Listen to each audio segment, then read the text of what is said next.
전화 진단을 먼저 의뢰해 주셔서 전화 연결부터 해보도록 하겠습니다. 여보세요? 네, 안녕하세요. 네, 안녕하세요. 예, 저기 한전이 기술이고요. 네. 비중은 10%고 단가는 92,000원인데 네네. 이걸 언제 팔아야 되는지 언제까지 가져가도 되는지 알고 싶어서요. 네. 이 종목은 제가 진단을 해드리도록 하겠습니다. 네. 언제 사셨나요? 92,000원인 단가가 오늘 뭐 이번 주 단가 정도가 될 것 같은데요? 한참 됐어요. 아, 한참 되셨어요? 한 5, 6개월 된 것 같아요. 아, 그러면 한 마이너스 20% 정도 고생 좀 하셨다가 지금 네. 복원이 된 거네요. 네네. 근데 지금부터 좀 신경을 쓰셔야 됩니다. 네. 아시다시피 한전기술은, 그러니까 우리 시청자님께서 일단 잘 먼저 결정을 하셔야 되는 것이, 말 그대로 텍소노미에서, 유럽 텍소노미에서 이제 원자력 발전과 LNG 발전도 친환경 쪽으로 분류가 됐고, 현재 그 야당의 유력 대선 후보의 정책도 이제 친원전 쪽으로 완전히 정책 기조를 공약으로 내걸고 있고, 그리고 현재 문 대통령도 현 정권에서 사실상 탈원전의 공약을 철회한다기보다는 차기 정권에서 원전 정책을 좀 더 유연하게 가줄 수 있는 정부의 루트를 좀 만들어준 측면에서 보면 사실상 원전 쪽에 대한 향후에 업황 내지는 이제 추가 투자에 대한 기대감이 살아난 건 사실이죠. 하지만 우리 시청자님께서 원전 관련 한전 기술은 원전과 원자로까지 설계할 수 있는 기업이기 때문에 이 설계 기업입니다. 결국은 한전 기술의 실질적인 실적으로 이 친원전 쪽에 대한 친원전 에너지 정책의 변화가 현금 흐름으로 만들어지는 데까지는 시간이 많이 걸리고 원자력 발전소를 추가적으로 건설을 한다 했을 때 실질적인 현금 흐름이 만들어져요. 그럼 결국은 현재 한전기술의 주가가 움직이는 동력은 약간의 이벤트 테마성이라고 봐야 됩니다. 그래서 시청자님께서 향후에 원전이 아직까지 친환경 에너지 정책으로 가는 데 있어서 여러 수소라든지 풍력 태양광 쪽으로 가는 데 대한 고비용이라든지 그린플레이션에 대한 저항으로 인해서 과도기적인 원전 포지션이 중국도 그렇고 유럽 그리고 우리나라까지도 다시 원전 쪽에 대한 에너지 정책으로 당분간은 유지가 될 거다 내지는 강화될 거다라고 보고 이 산업에 대한 실질적인 실적이나 현금 흐름을 보면서 좀 중기적 투자를 하실 것이냐 아니면 작년부터 시세가 나온 이유가 올해 대선을 보고 올라왔다고 볼 수 있거든요. 그리고 실제로 아까 말씀드렸던 유럽에서 원전 발전 역시도 텍소노미에 포함시키면서 이런 이슈가 1년 동안 주가의 약 6배 정도의 상승 동력이 된 겁니다. 그러면 결정을 하셔야 됩니다. 현재 한전기술을 대선의 유망 테마주로서 트레이딩적 관점에서 출구 전략을 세우고 볼 것이냐. 그게 아니라면은 투자 비중이 10%로 크지 않고 향후에 풍력, 태양광, 수소 등의 친환경 에너지원이 있지만 현재로서는 원자력 발전의 수요가 오히려 강해지고 니즈가 강해졌기 때문에 여기에 대한 산업의 외형 확대를 보고 말 그대로 이 산업의 매출이 커지는 것을 기대하면서 중장기로 갈 것이냐 이걸 먼저 결정을 하셔야 되는데 둘 중에 우리 시청자님께서는 어느 쪽에 더 마음을 두고 계신가요?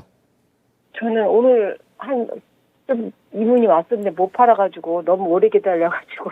그러시면은 제가 네. 오늘 팔아야 되나 못 팔아야 되나를 고민을 하신다면 앞서 언급드린 쪽에서는 전자 쪽, 즉 대선 관련한 테마성 움직임에 주안점을 두고 좀 말씀을 드리는 게 맞는 것 같습니다. 자, 이 한전기술은 지금 현재 우리 그 과거의 대선에서는 사실 대선 테마주라는 게 많이 있어 왔는데 올해는 정책이 실종된 대선이다 보니까 대선 테마주라 할 게 별로 없었어요. 그런데 이제 대선은 이제 일주일 앞으로 다가왔죠. 다음 주 수요일이 대선이기 때문에 저의 의견은 그렇습니다. 이번에 현재 현 정권에서 대통령께서 탈원전 정책에 대해서 좀 뒤로 후퇴하는 발언을 해주고 이런 부분들은 센티멘털적으로는 좋아요. 원전의 투자 심리가 대선 이후로도 뭔가 스토리가 나올 수도 있겠는데 이런 기대감 내지는 현재 여당의 후보가 혹 당선이 되더라도 원전주가 그렇게 무너지지 않을지도 모른다라는 어떤 심리적인 마지노선을 잡아준 건 전 있다고 보지만, 그걸 보고 기다리시기에는 좌우간 대선이 끝나는 시점에서 이 원전 관련주의 이벤트는 일단은 마침표가 찍혀버린다는 거죠. 그렇다면 저는 이렇게 봅니다. 현재 아무래도 원전 정책을 강하게 공약을 걸고 있는 쪽이 이제 야당 후보이고 2번 후보이고, 그보다는 좀 더 친환경적인 에너지 정책을 공약을 걸고 있는 게 1번 후보라면 1번이 되는 2번이 되냐 대선 결과에 따라서 리스크를 감당을 하고 가시기보다는 제가 생각할 땐 그래요. 그 야당 후보가 당선이 된다고 해서 과연 그 시점에서 원전주가 급등을 할 수 있을 것이냐. 그건 좀 힘들 거라는 거죠. 아무래도 호재 소멸 내지는 노출이 돼버리기 때문에, 여당이 당선이 되면, 이재명 후보가 당선이 되면은 오히려 원전주는 단기적으로 데미지를 입을 수가 있고, 윤석열 후보가 당선이 될 경우에는 아침엔 뜨겠지만 거기서 차익 매물이 나올 가능성이 높다는 거죠. 그러면 결국은 두 후보 모두 누가 당선되든 간에 이 대선 시점은 이벤트 매도세가 더 강할 거라는 거죠. 그 결과를 보고 이 현재 10만 원대에서 한전 기술을 강하게 매수 들어오는 매수 주체는 좀 약할 것이다라고 보면 저는 이렇게 보입니다. 아직까지 대선 날짜가 지금 오늘 기준으로 보면 이제 내일 금요일, 월, 화, 수 3일이잖아요. 대선 당일날 기대하기는 좀 힘들다. 그러면 거래일수로 이제 사흘 남았습니다. 그럼 이 사흘간 얼마나 주가를 뽑아줄 거냐인데, 오늘 움직임을 보면 여기 보시면은요, 일단 로스컷 포인트는 88,000원 이제 잡으셔야 됩니다. 이 88,000원이 대선 전에 이탈이 된다면은 대선 결과 보지 말고 매도하셔야 된다고 봅니다. 거기가 오늘 저가 정도 되거든요. 그러면 시청자님께서 뭐 이런 생각 들 거예요. 내가 석 달, 넉 달 기다려서 수익권까지 왔었는데 못 팔았기 때문에 또 기다릴 생각을 하실 수 있어요. 그렇게 하지 말고, 지금으로서는 본전이 아니라 요 사나흘간이라도 전고점 11만원 선 정도까지 한번 시도를 해줄 여지는 아직 있어요. 제가 왜 그렇게 말씀드리냐면, 오늘 거래량이 붙었다는 거예요.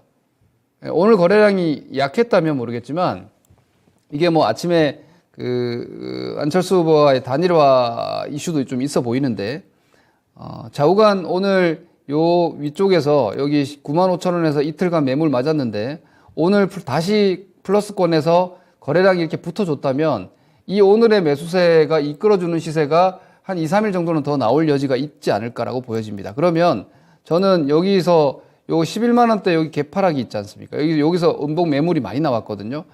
사흘밖에 없기 때문에 이걸 넘어가기는 아마 만만치는 않을 것 같아요. 그러면 사흘간의 목표 가격을 108,000원 정도 잡으시고요.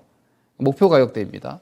그래서 그 사흘 안에 일단 매도를 하는 것이, 제가 방송에서 이런 얘기를 해서 아마 원전주 보시는 분들이 매물이 모일지 모르겠습니다만, 좌우간 108,000원 정도를 목표가로 잡는다면 한 10만 3, 4천원부터 일단 매도를 시작을 하시는 게 맞겠죠. 그렇게 이익을 한번 확정 짓는 걸 권해드리겠고요. 그 이전에라도 뭐 거기까지 가면 좋겠지만 못 가고 만약에 빠져 내려온다면, 이 장대 양봉의 종가권인 87,000원이 무너지면은 거기서는 이제 포기해야 될 것 같아요. 물론 그때 미련이 들 거예요.